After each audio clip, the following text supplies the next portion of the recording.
Ahli memperkirakan bahwa suhu tahunan bumi diperkirakan naik hingga 1,5 derajat Celcius selama 5 tahun ke depan. Dampak pemanasan global disebut berpotensi dapat jauh melebihi perkiraan yang sebelumnya diyakini secara internasional yang merupakan temuan dari sejumlah peneliti di Badan Meteorologi Inggris.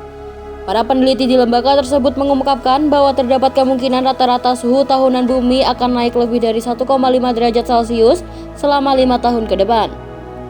Potensi terjadinya perkiraan kenaikan suhu bumi ini 50 berbanding 50, kendati demikian kenaikan suhu seperti itu diyakini hanya bersifat sementara. Namun para peneliti tetap mencemaskan kenaikan suhu secara keseluruhan. Dikutip dari BBC Indonesia, Selasa 10 Mei 2022, secara umum para peneliti di Badan Meteorologi Inggris meyakini bahwa pada tahun 2022 sampai 2026 akan muncul rekor suhu terpanas. Seiring melonjaknya tingkat pemanasan gas di atmosfer selama 3 dekade terakhir, suhu global sudah meningkat secara bertahap. Pada tahun 2015, suhu rata-rata dunia untuk pertama kali naik 1 derajat Celcius.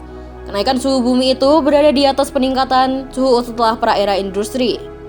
Pada tahun itu, Perjanjian Iklim Paris, Prancis yang ditekan banyak negara menargetkan setiap pemerintah untuk menahan kenaikan suhu rata-rata global di angka 1,5 derajat Celcius. Dalam 7 tahun terakhir, rata-rata suhu global lebih tinggi sekitar 1 derajat Celcius dibandingkan suhu tahunan sebelumnya. Bahkan tahun 2016 dan 2020 dinyatakan sebagai tahun terpanas dalam sejarah. Para ilmuwan pun menegaskan bahwa kenaikan pemanasan sekitar 1 derajat saja, bumi akan mengalami dampak yang signifikan. Salah satu dampak kenaikan suhu global tersebut adalah kebakaran hutan di Amerika Serikat tahun 2021 silam.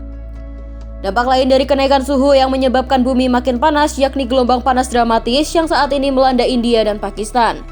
Leon Hermanson, periset utama laporan yang disusun Badan Meteorologi Inggris dan rekan-rekan perisetnya mengungkapkan bahwa rata-rata suhu tahunan yang naik lebih dari 1,5 derajat Celcius berbeda dengan kenaikan suhu berkelanjutan.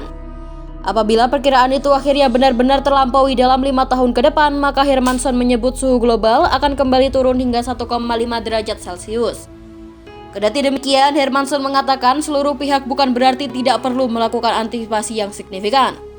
Studi mengungkapkan bahwa wilayah Arktik kemungkinan akan merasakan dampak pemanasan global yang lebih besar selama 5 tahun ke depan dibandingkan dengan bagian dunia lainnya.